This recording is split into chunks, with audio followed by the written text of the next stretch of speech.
आज कुछ समझ नहीं आ रहा था कि क्या पकाएं, तो बच्चों की फरमाइश पे हमने कबाब बनाए।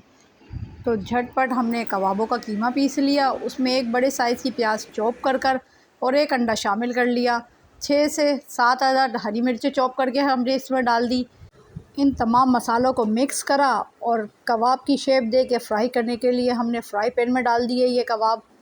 और इस तरह हमारे झटपट कबाब तैयार हो गए। ये देखिए, बच्चे भी खुश हो गए और हमने कबाबों को केचप और रायते के साथ नोश फरमाया। ये कबाब आपको कैसे लगे कमेंट्स में ज़रूर बताइएगा, और वीडियो अच्छी लगी तो वीडियो को लाइक ज़रूर करिएगा, चैनल को सब्सक्राइब करिएगा।